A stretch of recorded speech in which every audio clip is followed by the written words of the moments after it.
Magandang umaga, church! Welcome to Jesus Flock Batangas Church. If makikita nyo po right now behind me, kasama ko ang ating mga kapatiran. Yan. Tayo man ay physically distant from each other, pero tayo magkakasama in our praise and worship this morning. Kaya sa mga kapatiran ko who are with me in the house, itaas naman natin ang ating mga kamay and let's wave! Yan! Hello to our brothers and sisters who are watching us sa kanilang television, sa kanilang gadgets. Magandang umaga.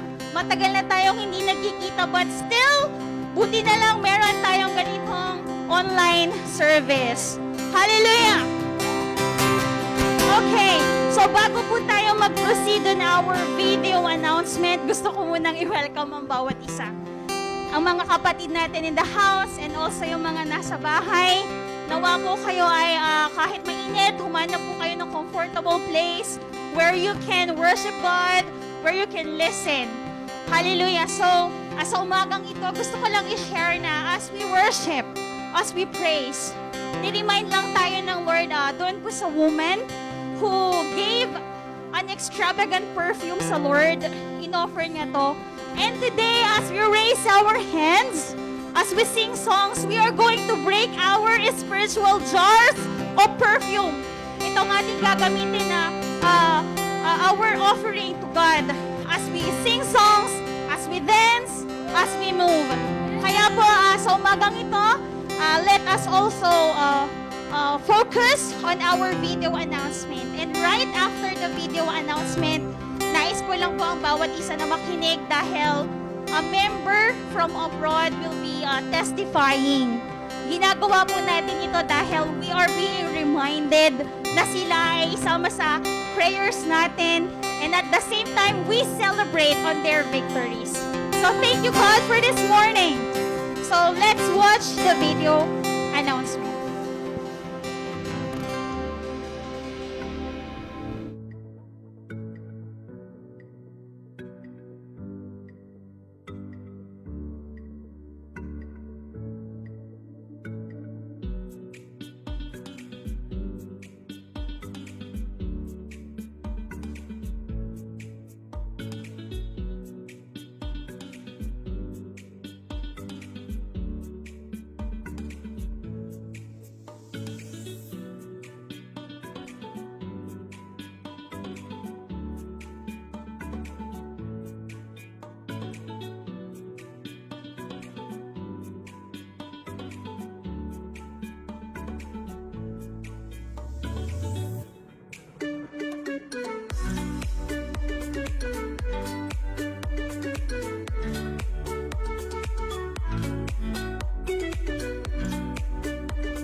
Good day, my brothers and sisters in Christ. I am here today to share to you on how faithful our God is, even on this season of pandemic. True enough, the situation that we are in has caused a lot of troubles to most individuals, and I, for one, was not spared. The first of many blows of this pandemic happened to me personally around April 2020 of last year, when I found out from the COVID-19 rapid test that I was already exposed to this dreaded virus. Though I was not COVID positive, the test result from my antibody test has actually prompted the authorities to put me in isolation. This has caused me to worry at first, as I do not know what could happen next. I was also wondering on how this news could affect not just my physical or mental health, but my job security as well. Given that I was not allowed to go to work as I was on quarantine. The second blow was roughly 5 months after. Around September of last year, I was informed that my mom, who is so dear to my heart, suffered stroke. It was very difficult given that I am not physically present to take care of her. I become anxious about her well-being and how I wish I was there to ensure that her needs are being met. But indeed, we cannot question God's way. As for my exposure to COVID-19, what I first thought as a period of trouble became a time of rest. During my period of isolation, I felt God's presence more tangibly than I did before. I realized that it was God's way of allowing me to spend more time with Him and go deeper into His Word without the noise, distractions, and the cares of the world outside. Instead of being discouraged, God has given me a heart that is full of gratitude. Even if my antibody result dictate that I was already exposed to COVID-19 virus, I never really developed any symptoms, thus ending my quarantine period without any complications.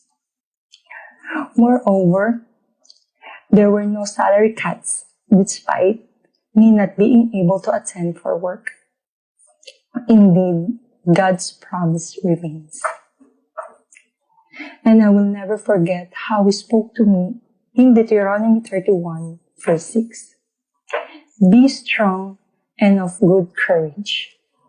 Do not fear, nor be afraid of them. For the Lord your God is the one who goes with you. He will not leave you, nor forsake you. As for my mom, God revealed to me that true enough, He is the God who heals. I may not be physically present to take care of my mother, but the Lord was there for her. God strengthened and restored her both physically and emotionally. The Lord was also able to provide for all our needs, even during that very trying time. As the Lord took care of my mom, He also remained faithful in taking care of me by surrounding me with people who continue to encourage and remind me about how faithful God is. Even in storms, be it on this season of pandemic, God remains faithful. All we have to do is to trust in Him and rely on His Word. James 1:2-3 says, Consider it pure joy, brothers and sisters, whenever you face trials of many kinds, because you know that the testing of your faith produces perseverance.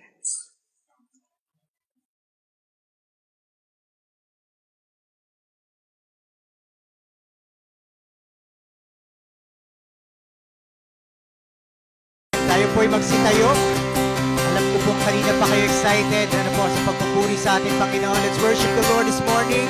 Let's invite His presence to be upon us this morning. Amen. And let's testify that He is awesome in this place. He is awesome in this place.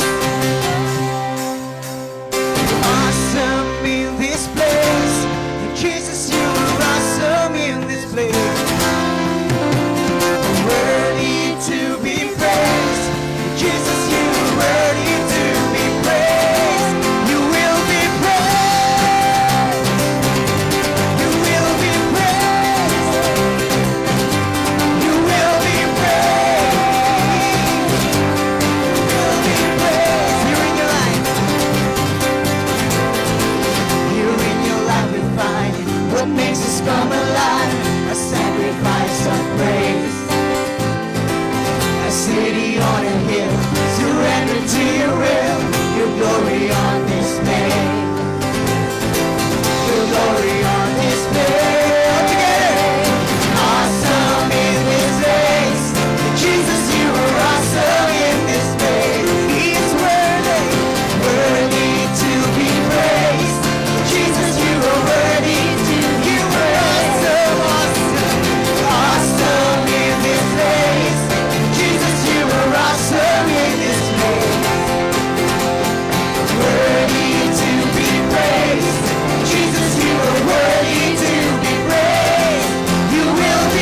echoes of grace, consuming every space. It's uncontainable.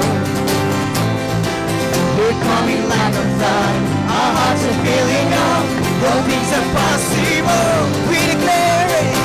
All things are possible. Awesome in this place. Jesus, you are awesome in this place. Yes, we testify. Worthy to be praised. Jesus, you are worthy to be praised. Awesome in this place. Jesus, you are awesome in this place. He is worthy, worthy to be praised. Jesus, you are worthy to be praised. You will be praised. You will be praised.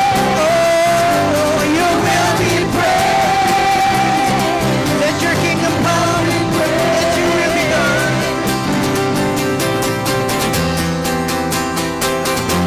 Woo! Come on, let's clap our hands. Your praise goes on and on forevermore. We lift the name of Jesus. Your kingdom come is what we're living for. We lift the name of Jesus. Your praise goes on and on forevermore. We lift the name of Jesus. Your kingdom come is what we're living for. We lift the name of Jesus.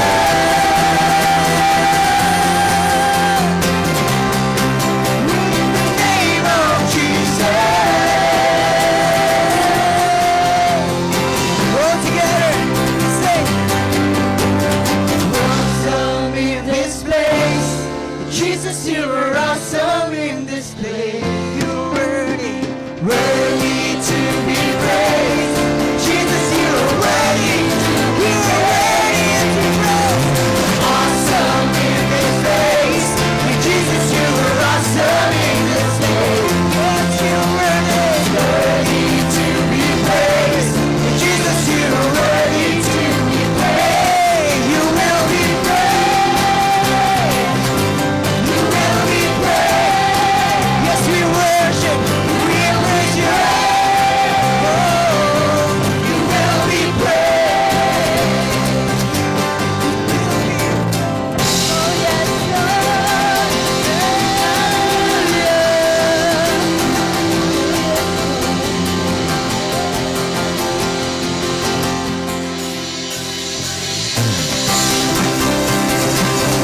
above it all.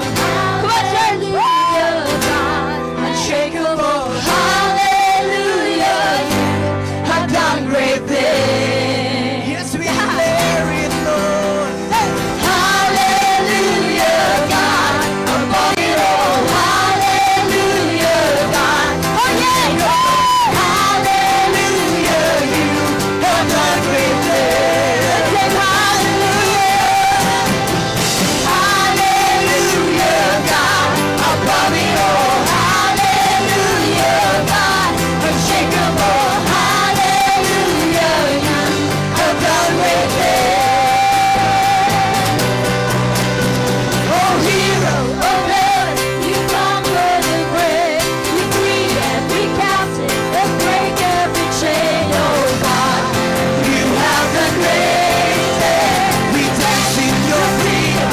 Awaken alive, oh Jesus, the Savior, you make us high, oh God, you have done great, oh hero of heaven, you conquer the grave, you free every captive and break every chain, oh God, you have done great things. We dance in your freedom, awaken alive, oh Jesus, the Savior, you make us high, oh God. You have done great things.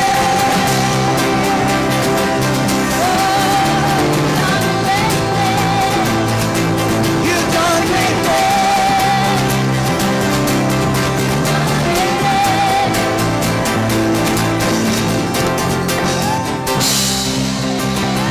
Yes, we worship.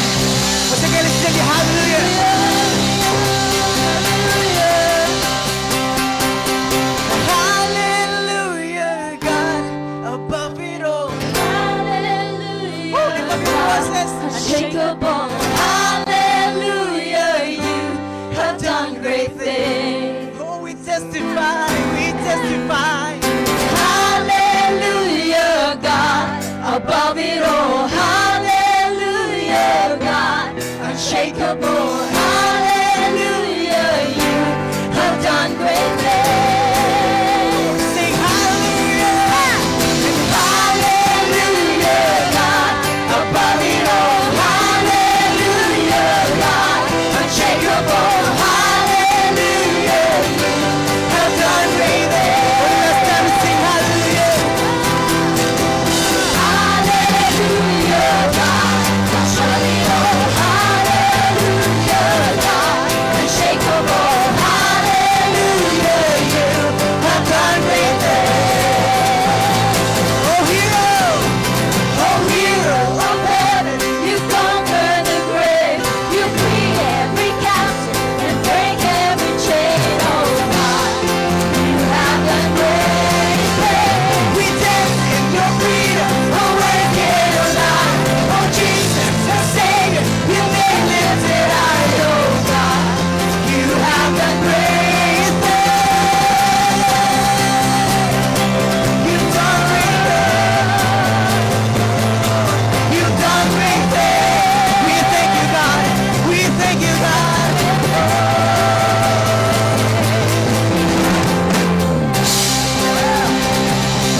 Hallelujah. Before, palakpak natin natin mga kamay. Let's testify the goodness of God. The great things He has done in our lives. Let's declare it, declare it.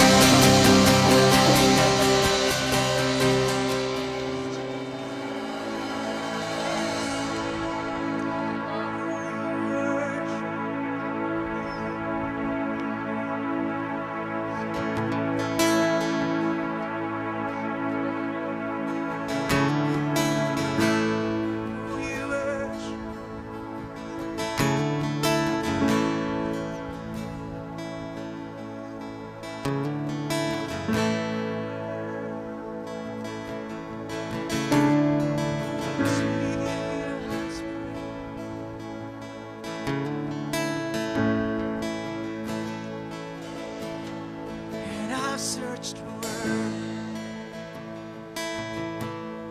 but it couldn't fill me. Man's empty praise and treasures that fade, and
seen them all, and you still call me friend. You're the God of the mountain.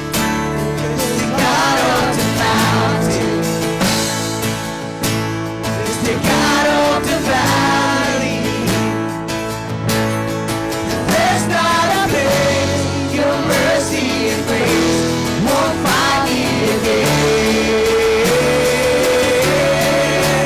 Oh, there's nothing better than you. There's nothing better than you. There's nothing. Nothing is better than you.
don't we just worship our God? Oh yes, Lord. Let your voice sing out.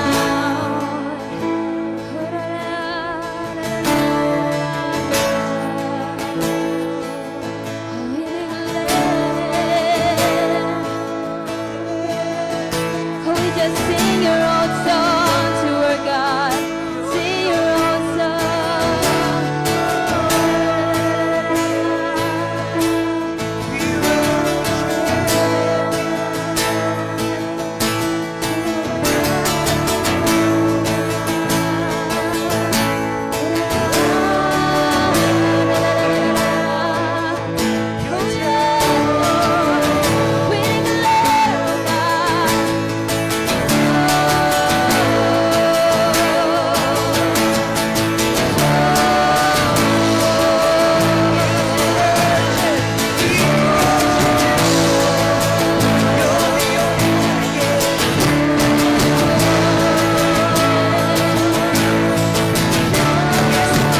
Once again, you turn mourning to dancing. You turn mourning to dancing. You give beauty for ashes. You turn shame into glory. You're the only one. You turn mourning to dancing. You give beauty for ashes. You turn shame into glory. You're the only one. You turn grace into body. You turn bones into army. You turn seas into highway. You're the only one. You turn grace into body. You turn bones into army. You turn seas into highways. You're the only one who can. You're the only one who can. You're the only one who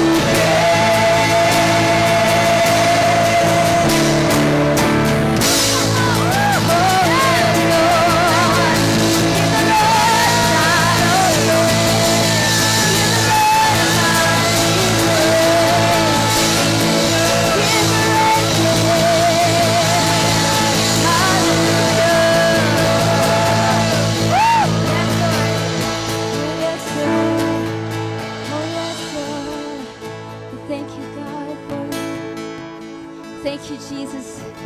Thank you, God. Thank you for your promises to us, O Lord. Lord, tunay nga, O Lord, na ang iyong mga pangako ay hindi nagbabago, O Lord God. Lord, so we hold on to your promises, O God. We are thankful, O God, for your faithfulness to us, O Lord God. We thank you, God, for this privilege, Panginoon. Lord, that we could just adore you, O Lord God, this morning with all of our hearts, Panginoon. And Lord, so this morning, O God, we declare, O God, Lord, that your promises, O God, will just move into our lives, O God.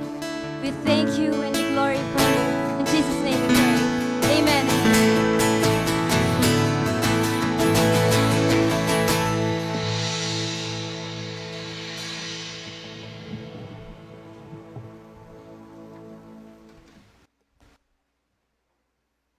Magandang morning. Salamat Ate Beb sa palakpak. Kalusan na ba kayo mga kapatid?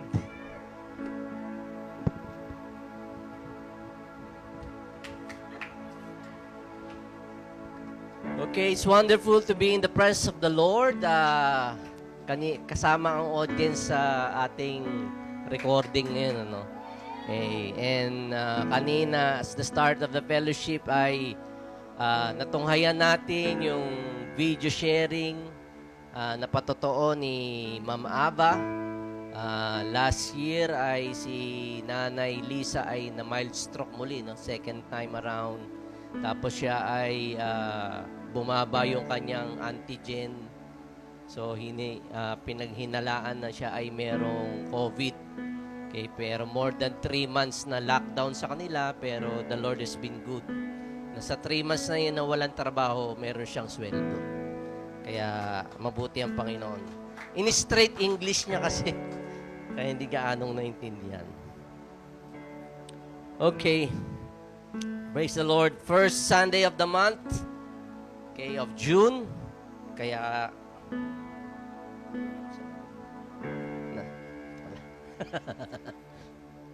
Malaking salamin. Okay.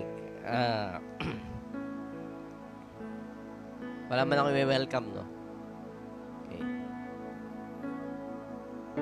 Si Ate Dory. Hello, Ate Dory. Ate Dory is in the house. Welcome po sa pagdalo sa ating gawain tuwing linggo. Okay, kung kayo po ay may mga Biblia at kita naman sa ating projector yung sa Mark 8 verse 13 to 21. Ito po ang ating pagninilay-nilayin sa umagang ito na magbibigay po ng kaunting kaliwanagan at kaunti pong katuruan para tayo po ay patuloy na lumago sa ating pakikipagrelasyon sa Panginoon. Tayo pong lahat ay tumayo. Mark chapter 8 verse 13 to 21.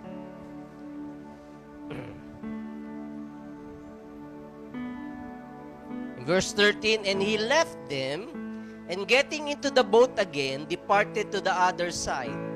Now the disciples had forgotten to take bread, and they did not have more than 1 loaf with them in the boat.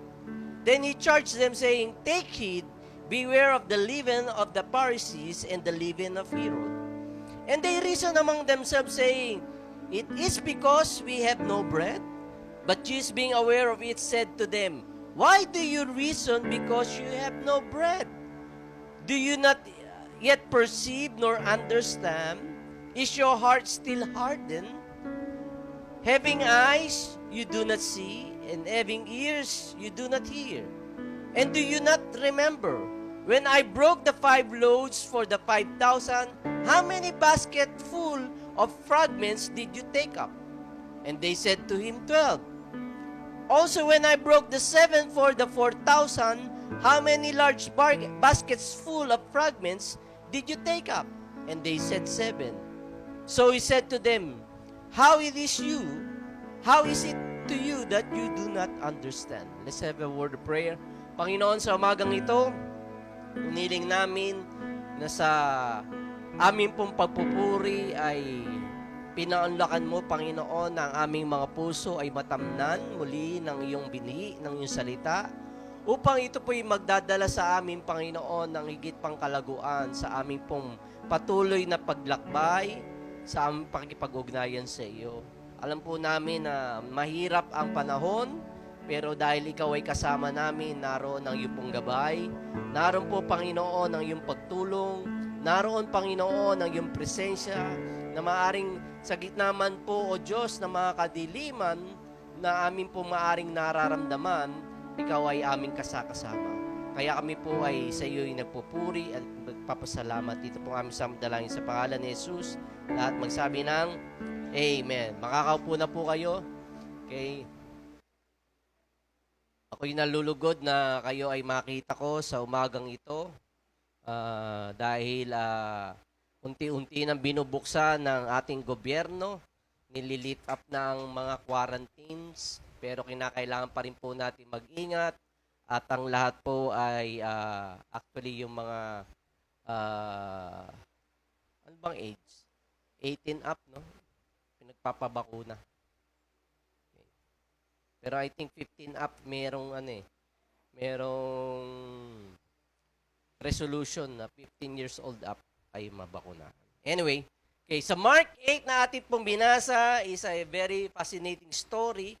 Okay, na ito po ay pumupukaw sa pagkakaroon ng pagbabago ng kaisipan, renewed mind.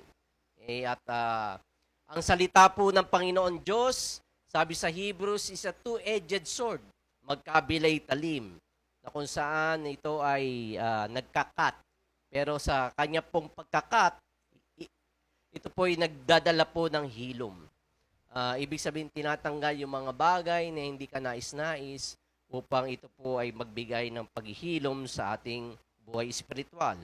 At kinakailangan po bilang mga mananampalataya ay wine-welcome natin yung cutting of the Word of God into our souls, na kung saan ito ay nagdadala po at nagre-reshape ng ating perception, ng ating kaisipan, sa ating reality.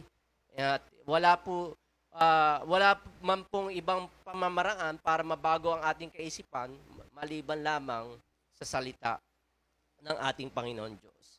Para po yung isang, kumbaga, merong akong katunggali na isang napakalaking tao at meron siyang mahabang sandata, mahabang sword na pointing into my heart at sasabihin ng malaking mamang yon, "Come to me, lumapit ka sa akin." Siyempre, paglapit ko sa kanya, matutusok ang aking puso. The same thing, we walk into the sword that will pierce and open up our hearts. That's what we do. When we open up our Bibles, we open up to Him. Okay? We need to learn about Him and engage with Him. Hindi lang po sa inyong pagbabasa ay kayo'y natututo. No? Hindi lamang ito information, pero it is more of the transformation na inilalagay ng Panginoon Diyos sa ating buhay. Kaya, the renewed mind o ang bagong kaisipan ay napaka-essential po sa ating pananampalataya. I believe every single day, ang banal na espiritu na nananaan sa atin ay kumikilos para po ma-renew ang ating kaisipan. Okay? And ang pinaka-reason noon is that the heart of God will invade His will in us. Yung puso ng Panginoon Diyos at ang kanyang kalooban ay maitanim sa bawat isa sa atin. Yun po ang rason kung bakit tayo nag-aaral ng salita, kung bakit po tayo nagbabasa, kung bakit po tayo nagbubulay-bulay.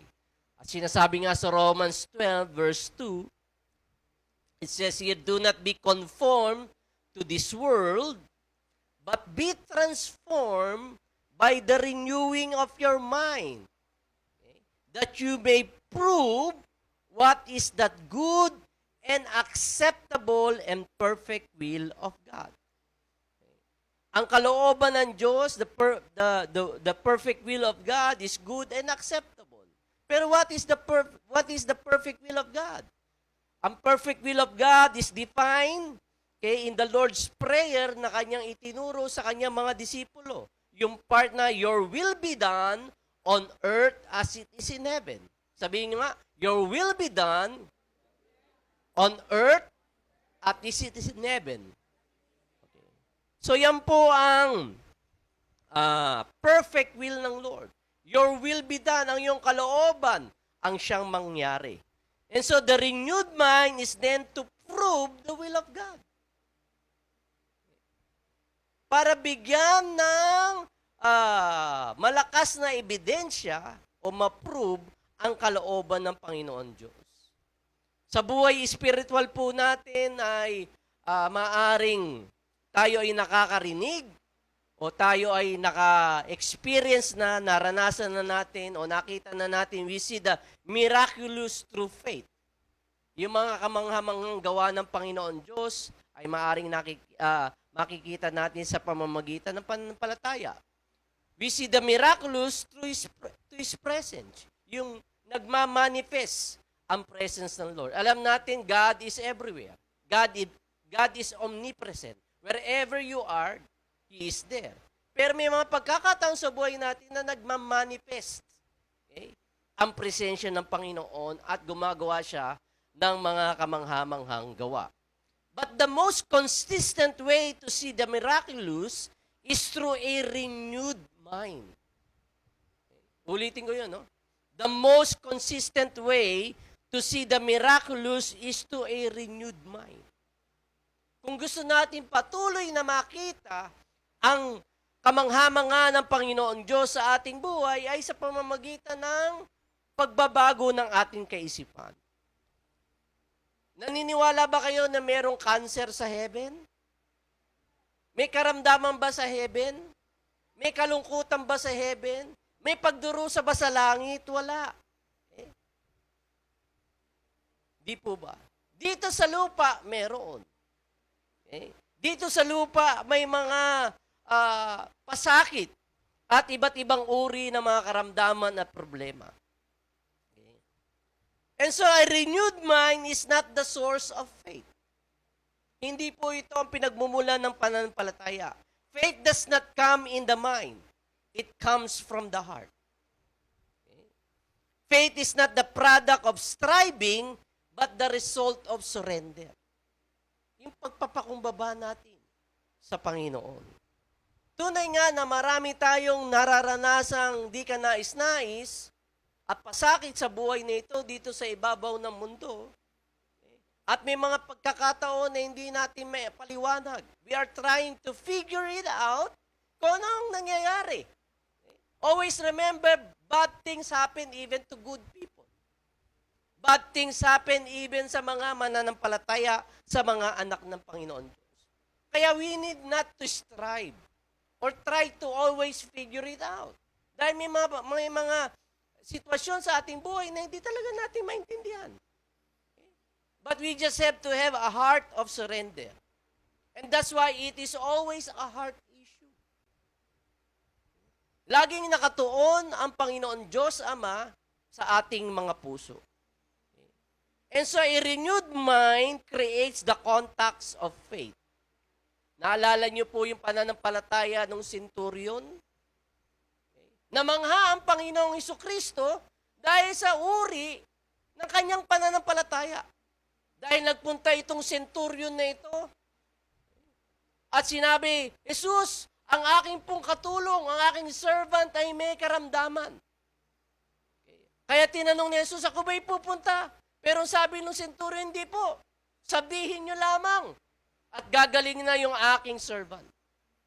Yung aking katulong. Okay? So it is the result of his understanding on how authority works.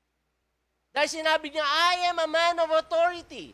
Ikaw, Jesus, is also a man of authority. That whenever you say, it's going to happen. Ako, pag nag-utos sa aking mga people under me, whatever I say, they are going to obey. Last week, we try to learn, understanding is the learning that takes place in our 5 natural senses. It means it must be brought in a practical human experience. Pag ang Panginoon Diyos ay may itinuro o meron kang napakinggang salita sa Panginoon Diyos, kinakailangan mong i-apply.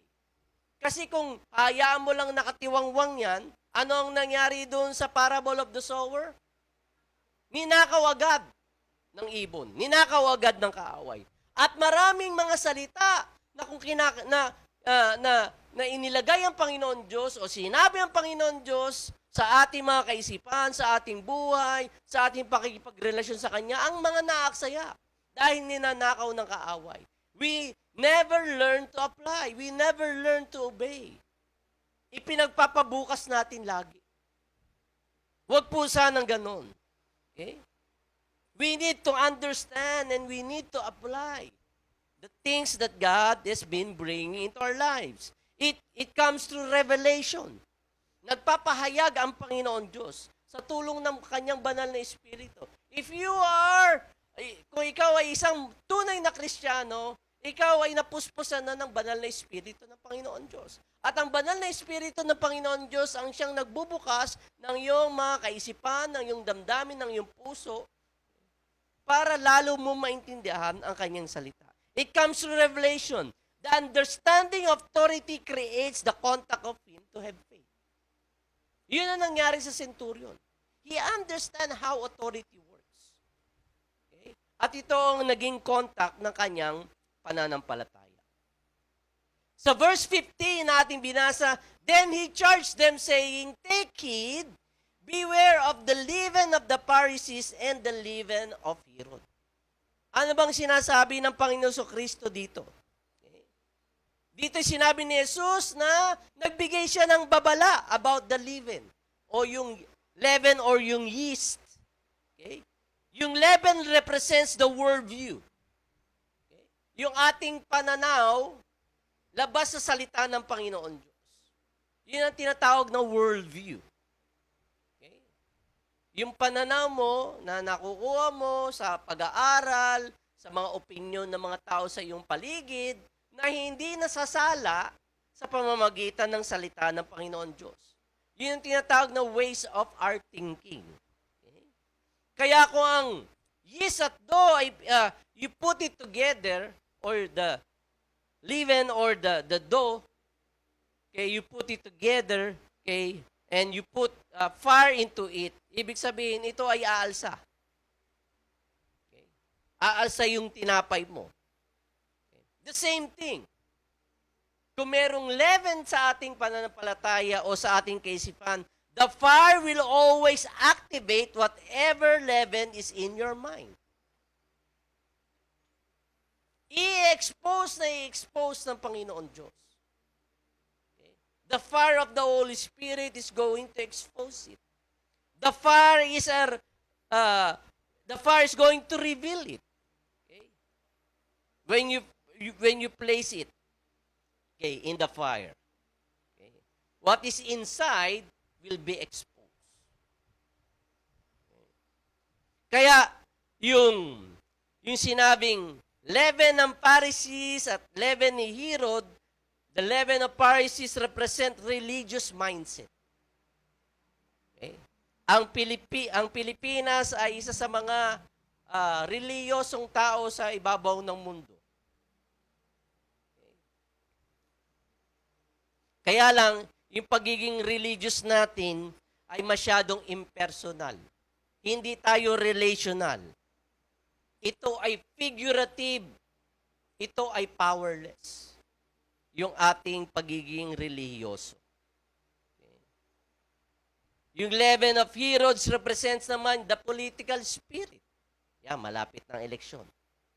Okay.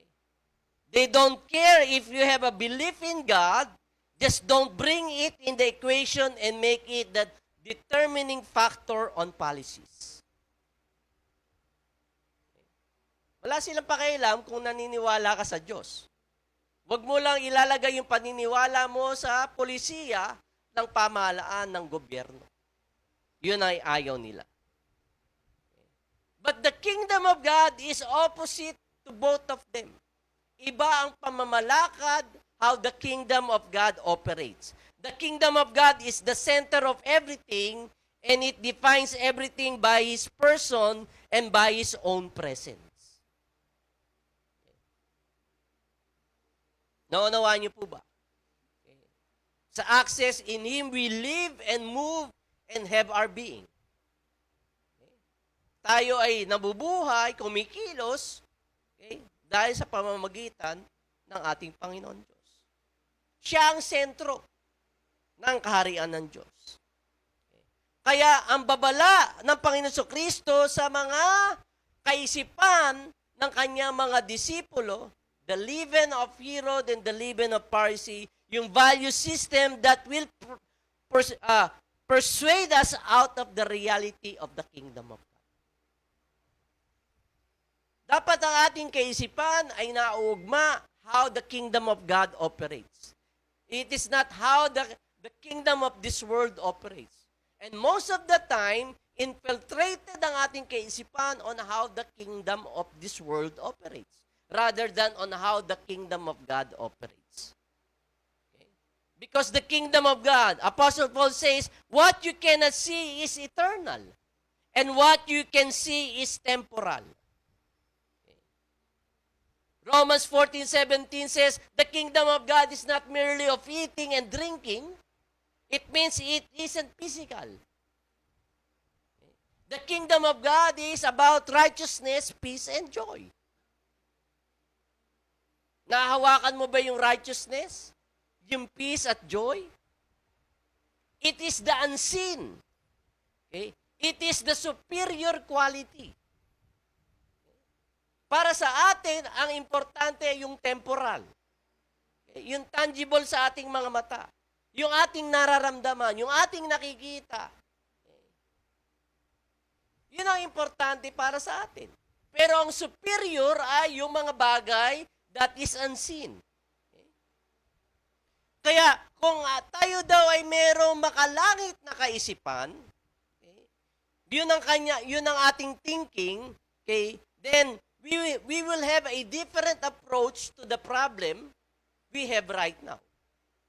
Iba ang ating pamamaraan, iba ang ating approach sa mga problema natin dito sa lupa.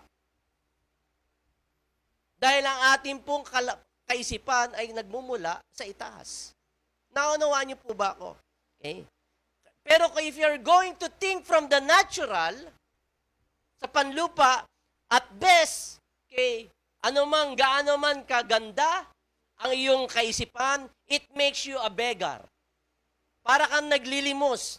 Nililimos mo na maasa ka na ang Panginoon Diyos is going to invade your situation. When we pray, do we beg the Lord? We don't beg the Lord. Okay? We ask for His mercy, we ask for His compassion. Okay? Pero ang ating posisyon na ipinagkaloob niyang authority sa atin is that we don't live the posture of sons and daughters. Right? Tama po ba? Okay. I have 3 daughters of mine. Okay? And most of the time they can just barge into our room, into our bedroom. Why? Because they have authority. Why they can just barge into our room? Because they are my daughters. Pero hindi ko inaasam na si Kerlin o sino man sa inyo would just barge into our bedroom. No, you cannot do that. Because you don't have the authority. You don't have the relation that I have with my daughters. Naunawaan niyo aking sinasabi? Okay. Let us not leave the posture of sons and daughters. When we pray, okay, only from earth, begging Him to invade the problem. We don't beg the Lord. Dito sa event na ito, okay, o sa story na ito, okay, God is trying to build in us the awareness of identity. Importante yung ating identity bilang mga anak ng Diyos. Dapat nakatatak na yan sa inyong, hindi lang sa inyong mga noo, pero maging sa inyong mga espiritu. I am a son, I am a daughter of the King. Okay? Yan dapat ang nananalaytay na dugo na. Okay? We need to have the awareness of identity and purpose so that we can effectively use the name of the Lord and His authority to accomplish His purpose. Because it's not about us. It's all about His kingdom. Thy kingdom come on earth as it is in heaven. It's not about our success. It's not even about fulfilling our dreams.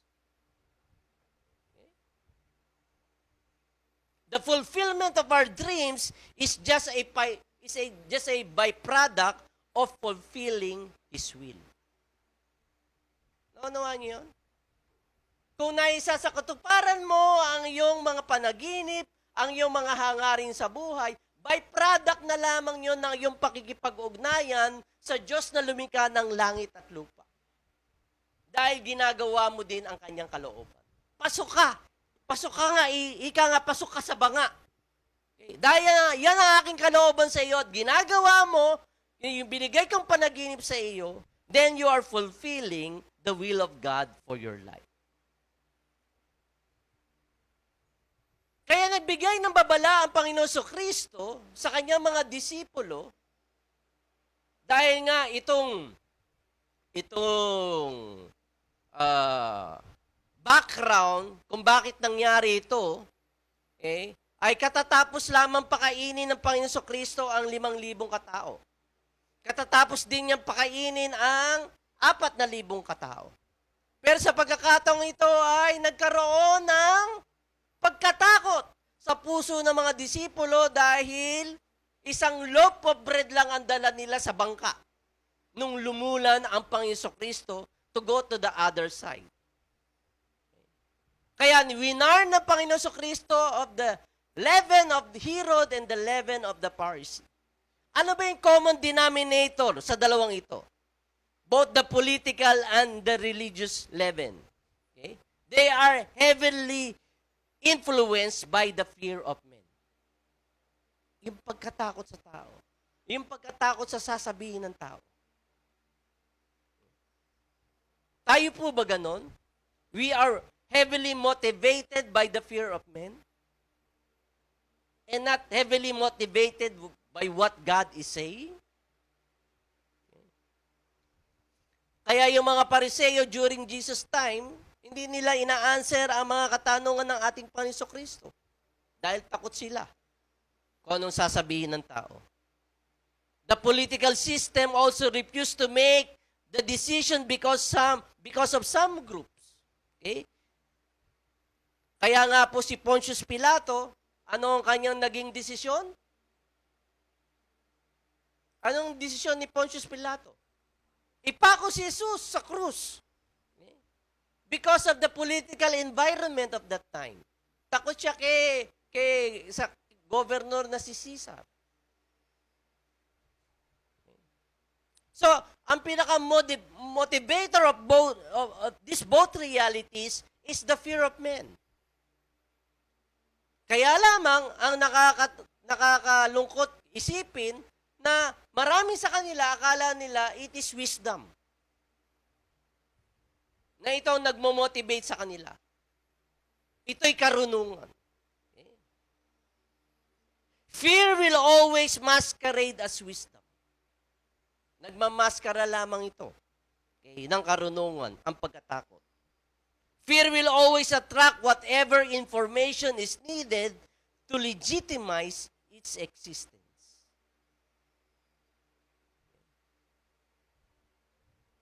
Mas binibigyan diin, mas nire-reinforce. Ang anumang pagkatakot na in-inject sa inyo ng kaaway sa mga bagay na nakikita mo sa iyong paligid.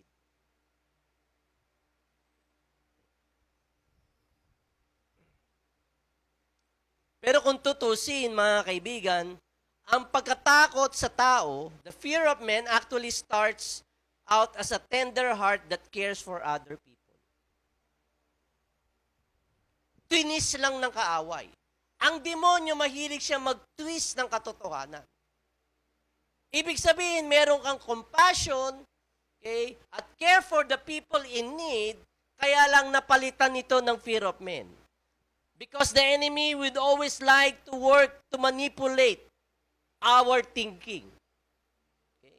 Imbis na itong compassion natin, magamit natin sa kingdom ng ating Panginoon Diyos, itinitwist ito ng kaaway. Okay? Hinahayaan natin na yung compassion ang siyang mag-govern sa ating kaisipan.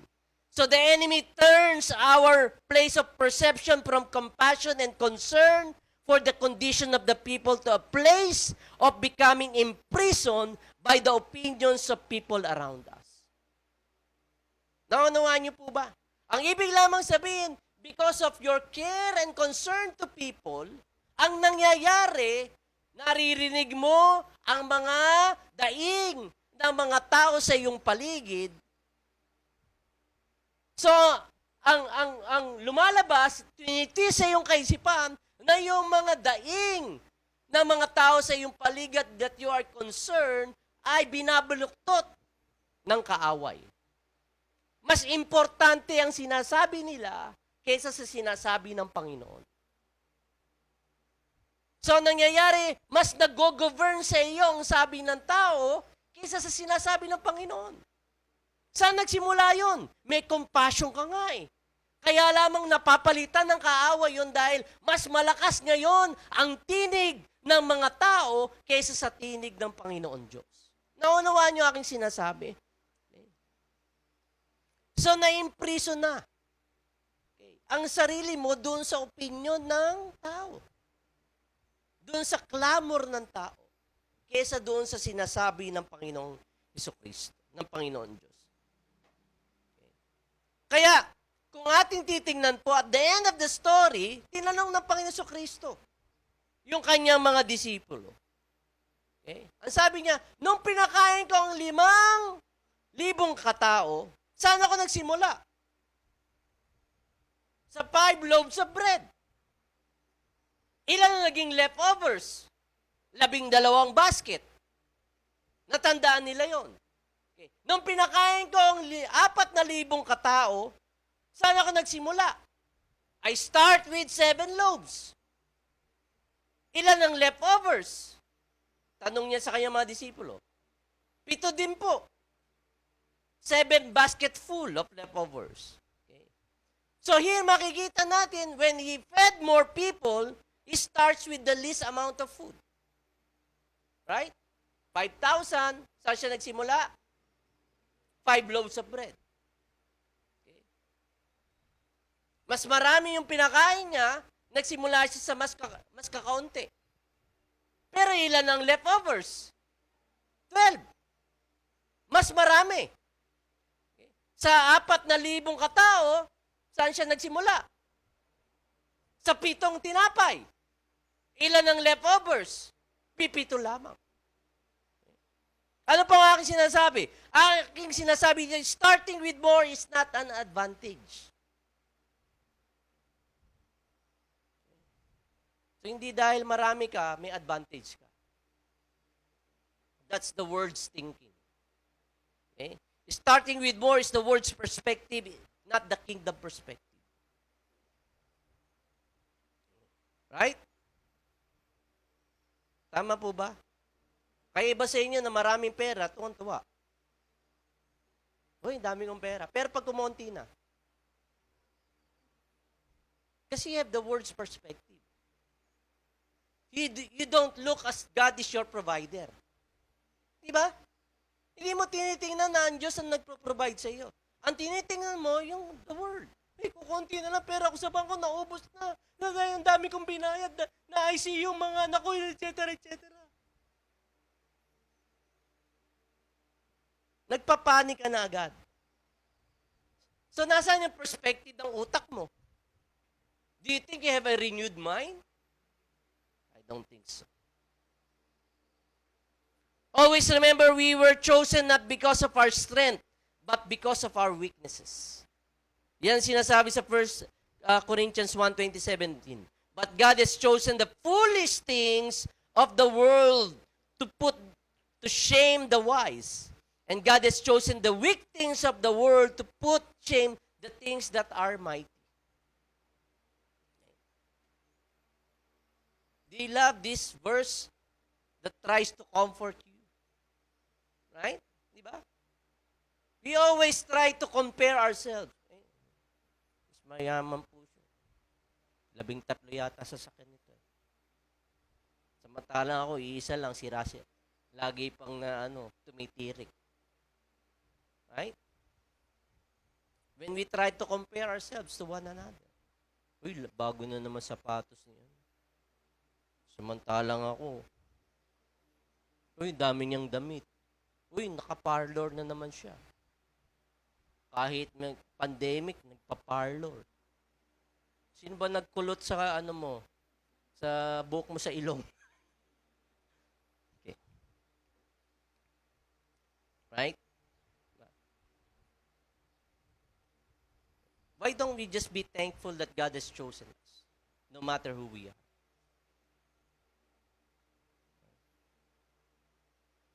Alam niyo po, eternity will be spent looking at each other's life. Ano kayang gagawin natin sa langit? Sabi nila mga iba, magpupuri lamang. Puri, worship. I think we'll have also a fellowship together. Okay? For all eternity. We will look at each other's life. Okay? Titingnan natin na, ay, di ba ikaw yung bobo sa grade 1? Okay? Pero ginamit ka ng Lord. How good it is. Okay? You don't deserve it. It's a wonderful thing of God's grace. At titingnan din ako ng iba, ay, di ba ikaw, Pastor, may grade 4, hindi pa marunong magbasa. Pero bakit ka ginamit ng Panginoon? For all eternity, we will be amazed of the grace of God. We don't deserve it and God gave it to us. Yun eh. Okay? Kaunti lang palakpak ninyo. We spend looking at each other's lives in honor and celebration of the one that give us His grace. Yun ang sinasabi sa Ephesians. Okay? For the ages to come, to unravel the mystery of the surpassing greatness of His grace. Walang katapusan. Okay? Na magpe-fellowship tayo. Ha?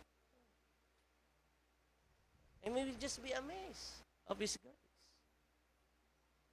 Wala ding katapusan na madidiscovery natin ang higit pa ang kalwalatian at kadakalaan ng Panginoon. Kaya nga sa langit, lagi lang tayong laglag pa nga. We stand in awe of the greatness of the grace of God for all eternity. O gusto nyo doon sa ibaba?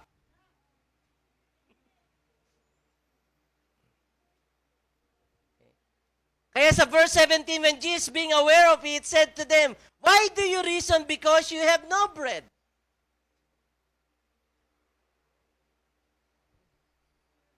Katatapos ko lang pakainin na napakarami, tapos matatakot kayo? Why do you reason that you don't have no bread? Do you not yet perceive, nor understand?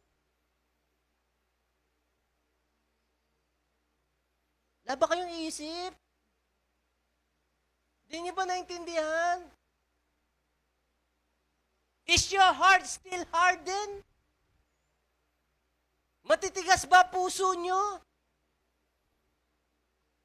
In John 3:3 says, Jesus answered and said to them, most assuredly I say to you, unless one is born again, he cannot see the kingdom of God.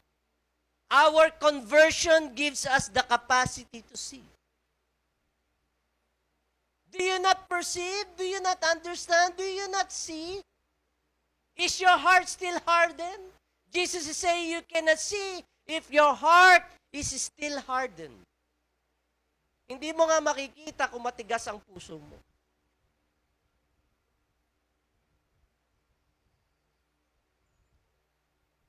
Nagiging harsh ba ang Lord sa kanyang mga disipulo?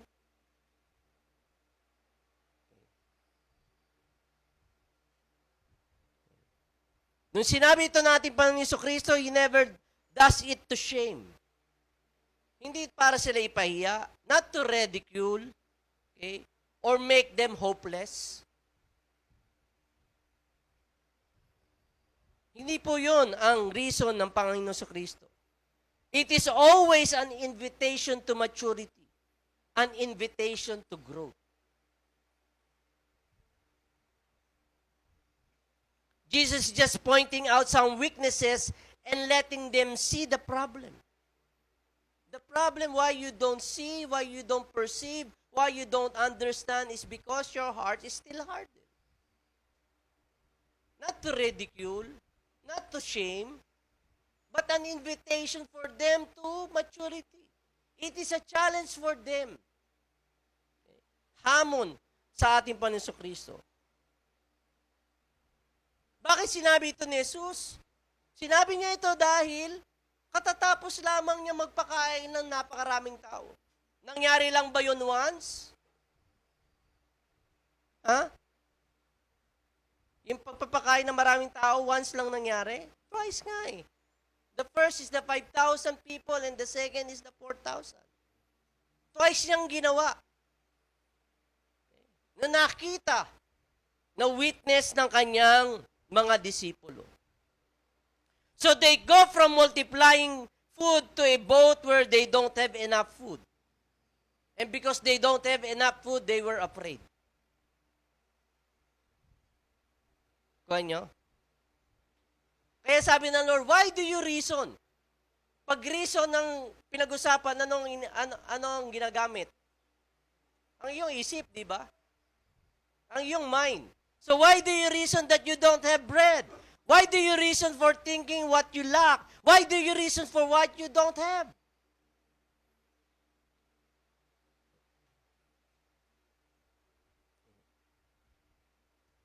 So who among you experienced God to provide supernaturally? Naranasan nyo na the Lord provides supernaturally. The first few months of 2021, kinakabahan ako eh. Oh, kasi parang, makakaya ba yung 75 a month? Yung sweldo ko nga sa church, minsan hindi pa maibigay eh. Dahil sa kakulangan. Tapos may 75 amount pang ano. Pero when the Lord shows His faithfulness, utay-utay, nakakahinga. Okay. Kaya mga kapatid, kung na-experience nyo na nag-provide ang Panginoon Diyos supernaturally, okay, sa inyong pangangailangan, okay, at dumating uli ang pagkakataon na kinakailangan nyo uli. May malaki kayong pangangailangan. Nung una kayo'y kinabahan, natakot, di po ba? Dito sa pangalawang ito, natakot din ba kayo? Kinabahan din ba kayo? Yun ang issue na nais ipukol ng ating Panginoon Kristo sa kanyang mga disipulo. Okay? And also to each one of us. It is our experience in the supernatural that is supposed to train us how to think and how to see. Okay? Kung ang Panginoon Diyos ay nag-provide na before sa iyo, bakit ka pa ulit magngangamba? Bakit ka pa ulit matatakot na meron ka ulit panibagong pangangailangan? Tinetrain na ng Panginoon Diyos ang ating kaisipan. Kaya nga Jesus asked the question, why do you reason out? Because you don't have bread. Hindi ito tinanong ng ating Panginoon Kristo na nagsisimula pa lamang yung kanyang ministry at kasama niya ang kanyang mga disciples. Tinanong niya to after his disciples were able to experience multiplying food twice. Miracles are expensive because they require change. Right? Kaya kung may mga himala pong nangyari sa inyong buhay, and you just try to observe it, napalakpak ka lamang, pero it never shift your perspective. Wala itong full impact sa buhay mo. You need to experience it personally para magkaroon ng full impact sa iyong buhay. Di ba? Nagkaroon bang impact sa inyo yung sinabi ni Ma'am Aba kanina? O hindi niyo lang naintindihan? Okay? Na mild stroke ang kanyang nanay, pero she was able to recover. Ilang months siyang quarantine, pero malaman niya na meron palang sweldo. Okay? Kaya nga nung makausap ko siya, sana, Pastor, quarantine na lang lagi. Sana nga. So it is supposedly to change the way we deal with a given challenge and situation in our lives. Okay. Once we've seen the supernatural supply, we've lost the right to start a thought process of what we don't have. Wag na po tayo mag-isip talangka. O laging isip na we're lacking. Ay, kulang ako eh. Ay, hindi ko kaya yan eh. Ay, hindi yan eh. Tanggalin na po natin ang mga bagay na yun. Any thought process with what we don't have need to be repented of. Kinakailangan nyo magsisi sa mga bagay na may kakulangan. Because everything we build on it is built on sand and built on a weak foundation. Kung ganun yung thought process ninyo, na hindi kaya, walang kakayanan, kulang, you're building, okay, on top of the sand, not on top of the rock. Kaya sa verse 18, having eyes, you do not see, and having ears, you do not hear, and do you not remember? Sabi nyo nga, ears, hear, ay hindi, see, hear, remember. Yun ang naka-underline nun. See, hear, remember. Eyes do not see, ears do not hear. Sino dito may eyes? Do you see? Who among you have ears? Do you hear? Okay. Yung first two is attributed to gifts. The gifts of the Holy Spirit. May mga kapatid tayo na visionary. May mga biglang pangitain na lang makikita. All of a sudden. Okay? At may mga kapatid tayo could easily hear what God is saying. Namamanga ako doon sa mga kapatid na gano'n na merong ganong klaseng discernful. Okay? Nahahasa sila ng Panginoon. Okay? Kaya lang, yung remember is not attribute to gift. Okay? Maaring wala kang visionary eyes, wala kang sense of hearing of what God is saying at the very moment. Pero can you remember? Lalo na doon sa mga take down ng notes. Ba't sila take down ng notes? Because they want to remember. They want to review. Okay? We can always remember. Maaari wala tayong gifts about seeing, okay, or vision, or hearing, pero we can always remember.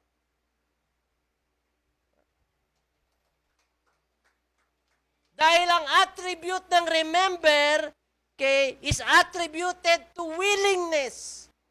I am willing to remember. When you have your devotion, do you write it down? Okay. Or try to memorize the verses you read?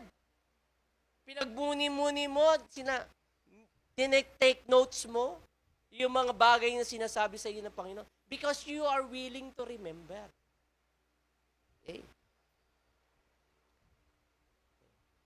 You are willing to feed your soul. Anong pinifeed mo sa iyong soul? Puro K-pop? Puro sa social media?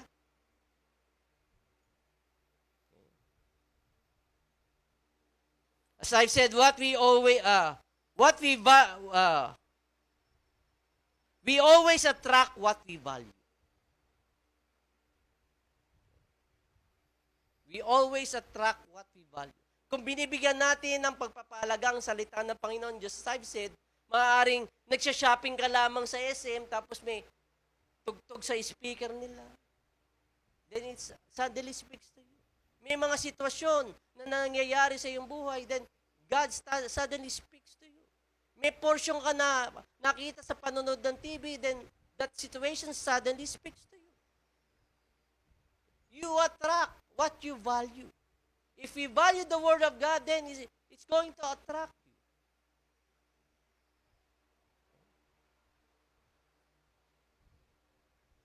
Psalms 119, verse 111. Matatapos na po ako. Okay. Sabi dito, the testimony of the Lord is your inheritance forever. Pakisabi nga po. It does not say your testimonies. Okay? Hindi sinabi your testimony. It is the testimonies of the Lord. Not our testimony, but the testimony of the Lord. It means it open up everything that He has done all the time in His affairs and activities with His people. Lahat ng mga bagay na pagkilos at ginawa ng Panginoon Diyos, ay para din sa atin. It means that when the water came out of the rock during the time ng Israelita na nasa parang, okay, it means that is your story. That is my story. Okay. I'm part of that inheritance. The testimony, lahat ng mga patotoo na ginawa ng Panginoon Diyos ay para sa iyo. All the great things that God has done, that that was written here. It's also for you.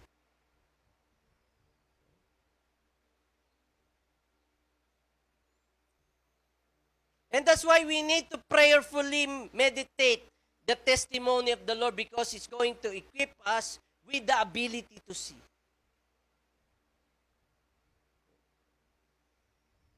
Do you meditate the things that God has done? Because that's the testimony of the Lord. Bilang pong hamon, mga kapatid, okay, we're going to have our communion this day because this is the first Sunday of the month. Okay.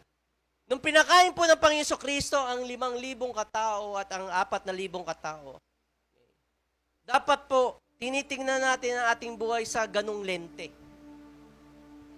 How the Lord feed the 5,000 and the 4,000.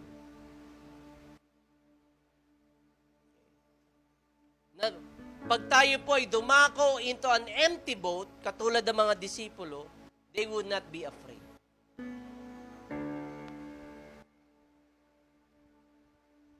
That's why you need to remember what the Lord has done for your life. May mga bagay na ba na kamanghamang ang ginawa ang Panginoon Diyos sa inyong pakikipagrelasyon sa Kanya? O meron kayong sa gitna forgetfulness? Kaya mga kapatid, any present challenge na meron tayo, we need to look at it in a different perception. Ang lente na dapat natin tinitingnan, anumang difficulty na meron tayo sa ating buhay, ay lente dapat na kung saan naalala natin ang pagkilos ng Panginoon Diyos sa ating buhay. Because the testimony of the Lord is our inheritance forever.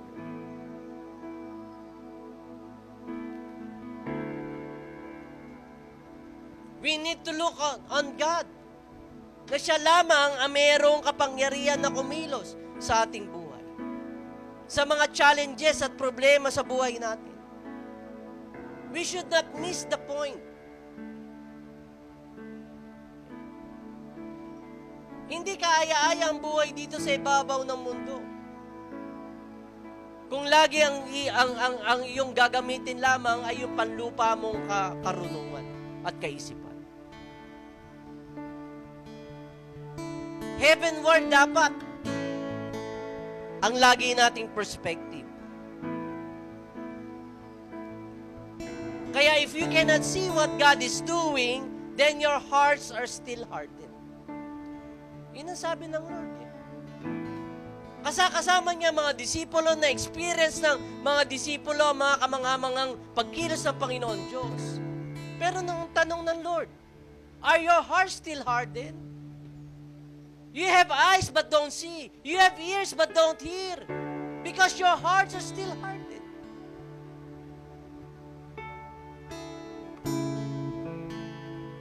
We need to learn to think, okay, and see on God's history among His people. Sa lahat ng mga bagay na ginawa ng Panginoon Diyos. Ang nakakalungkot po isipin, mga kapatid, is our history works against us. Marami tayong mga kapatid sa pananampalataya ang laging lumalapit sa akin. Laging may mga hinaing. Laging sinasabi, Pastor, we've been praying 100 times, 1,000 times, and yet nothing happens. Pinagpre-pray nila na ang kanilang mga kamag-anak ay gumaling. Pero Pastor, imbis na gumaling, mga namatay. Mga kapatid, hindi ko pinepretend that these things never existed nor happened. Life happens. Part of life. Yung mga kapatid natin na dumaraan sa samot-saring mga pagdurusa sa kanilang buhay, I don't have the answer.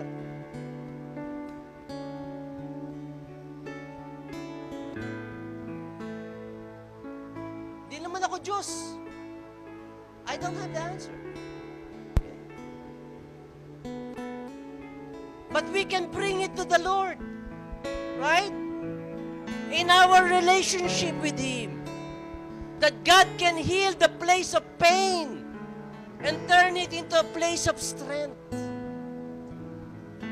Hindi mo naman pwede pagkunwari kung nababagabag ang iyong damdamin, kung nalulungkot ka, kung nadidepress ka. Hindi naman din nasasyak ang Lord kung gano'n ang iyong damdamin.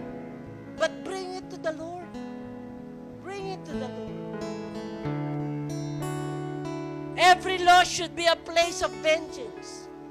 Lahat ng mga bagay na nawala ay dapat maging lugar na kung saan ay maghimagsik muli ang Panginoon. It's not us. Vengeance is not us.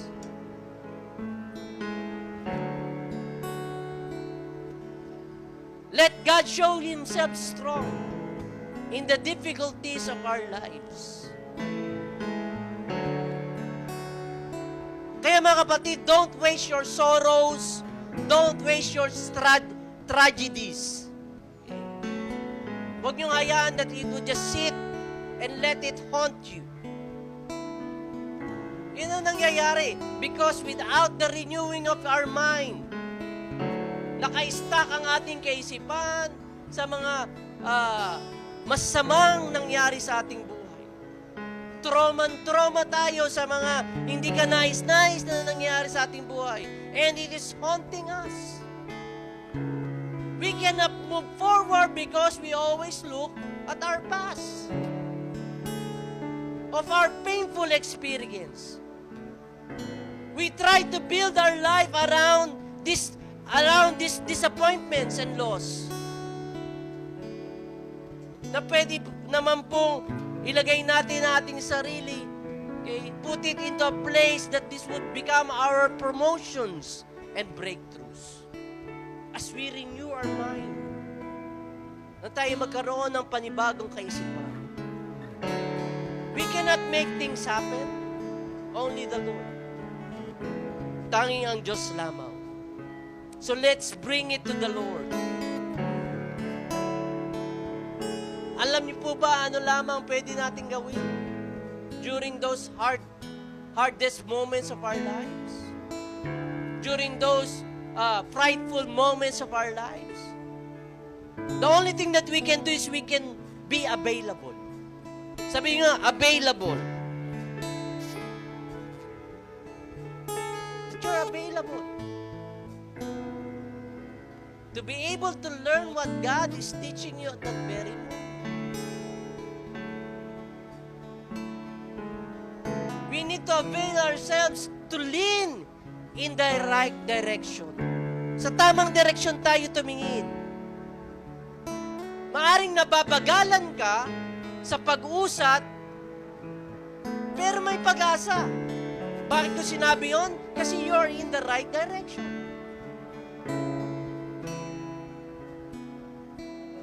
Marami sa atin nagmamatulin, pero you're in the wrong direction. At ang kakahantungan ay kapahamakan.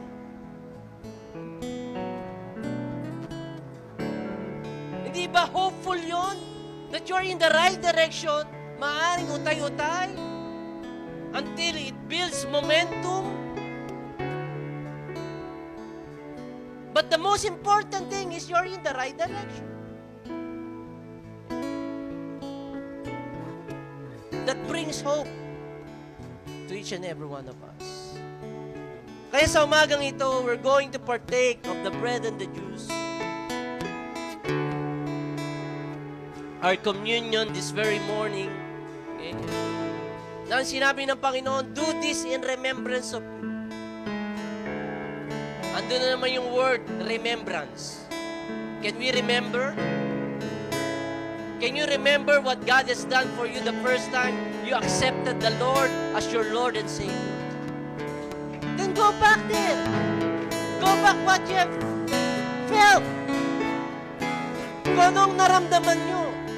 Kung paano ibinuhos ng Panginoon Diyos ang kanyang pagmamalasakit at pag-ibig sa atin.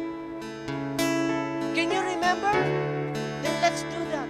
let's remember what God has done for us on the cross of Calvary. Kaya let's all come before Him right now. Can I ask the members who are, sige po, parinin na kayo. Okay, gagawin lang natin ang maayos na to. Dito po yung isang part. So we're going to worship the Lord.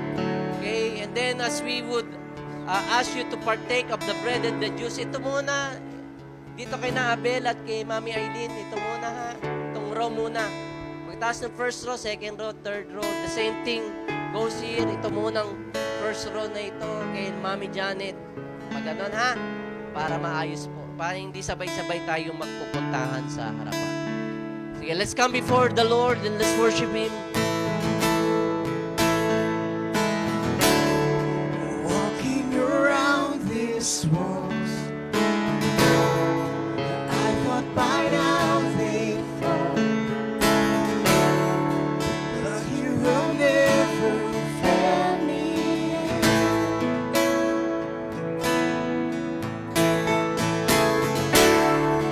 Waiting for change to come, knowing the battle's won. For You will never fail me.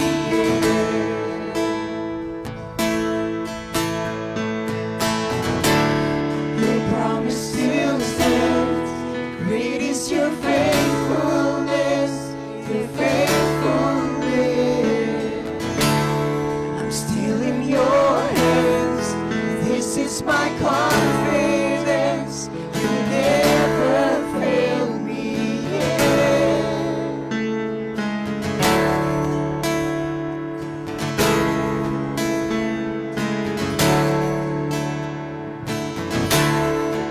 I know the night won't last. Your word will come to pass. My heart will sing Your praise again.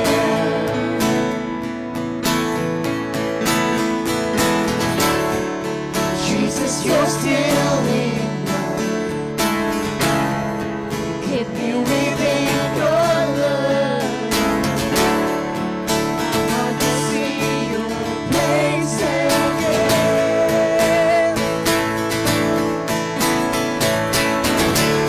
Your promise still stands. Great is Your faithfulness, Your faithfulness. I'm still in Your hands. This is my confidence.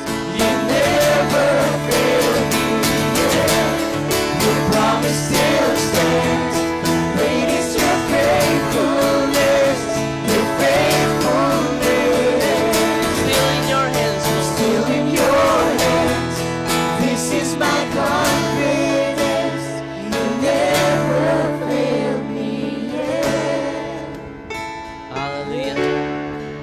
Tunay nga, Panginoon, na kailanman na hindi mo kami pinabayaan. You never failed us, O God.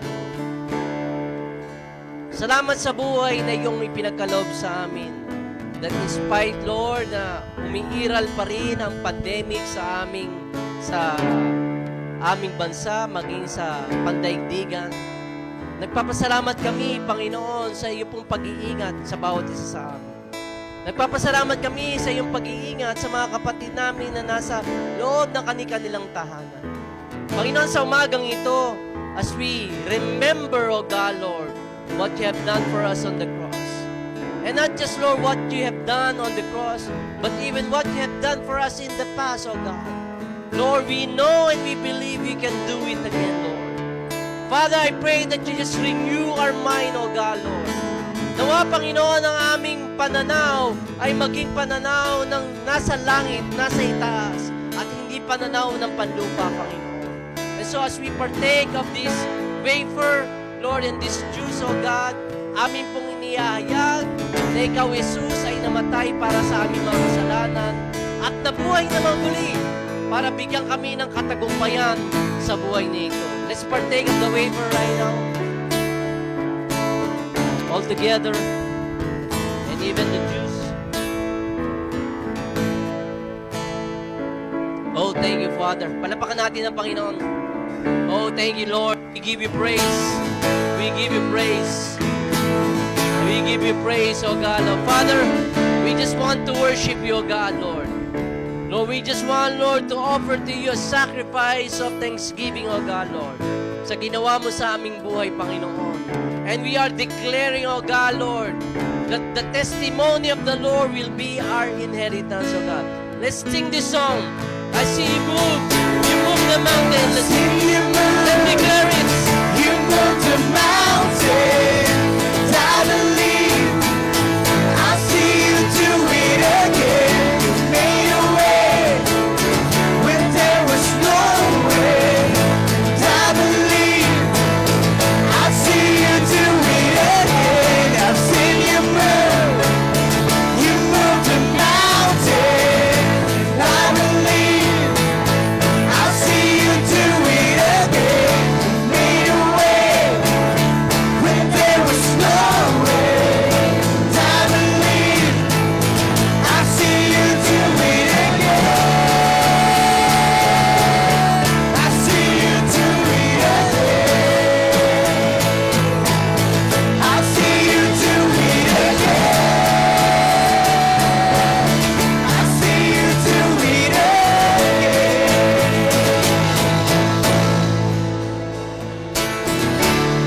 Your promise still stands. Great is your faithfulness, your faithfulness. I'm still in your hands. This is my confidence. You never let I'm standing still saying, great is your faithfulness, your faithfulness. Still in your hands. This is my confidence. I'll see you move. I'll see you move. You move the mountains. And I believe I'll see you do it again. You made a way when there was no way.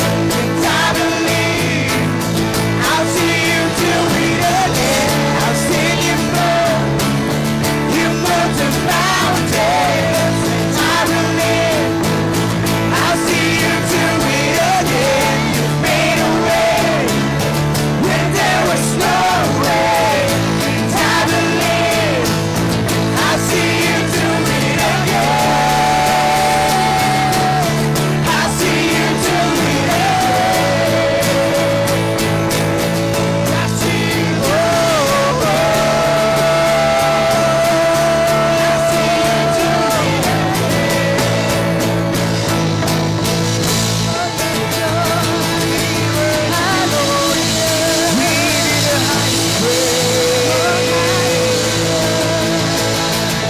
Hallelujah. Give the Lord a mighty shout of praise. Hallelujah. Now let's proceed. Let's worship the Lord. Let's continue to give praise to our God as we give our tithes and offering. Let's declare that He has done great things in our lives. Amen? Woo! Yes.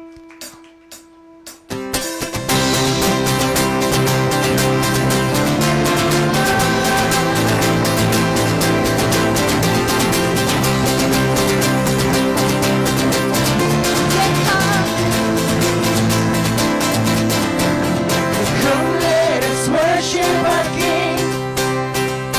Come let us bow at His feet.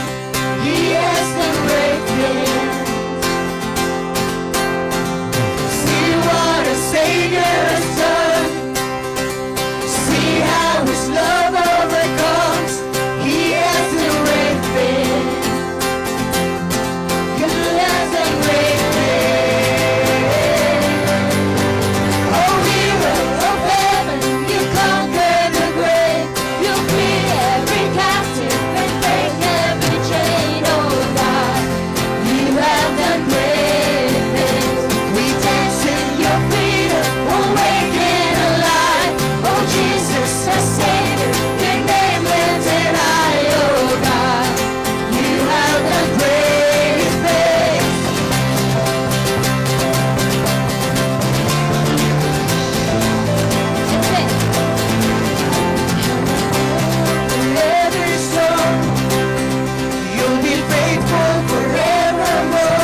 God, for reminding us, oh Lord God, of your promises, oh Lord God, that you are always faithful, Panginoon. Hindi ka nagbabago, Panginoon. Lord God, and we declare that in our lives, Panginoon. Lord, dalangin po namin, oh God, Lord, na sa aming paglisan, oh Lord God, sa lugar na ito, Panginoon. We pray, oh God, na lagi kaming humawak, oh Lord God, lagi kaming manatili sa iyong mga pangako, Panginoon. Lord God, at sa iyong faithfulness, oh Lord God. And also, Lord, we lift to you our tithes and offering, Panginoon. Tunay nga na you are our greatest provider, Panginoon, Lord. Kaya itinataas namin ito, Lord God, bilang aming pagpuri at pagsamba, Lord God, sa iyong pangalan, Lord. Ikaw po ay aming dinadakila at sinasamba sa pangalan ni Jesus. Amen and amen.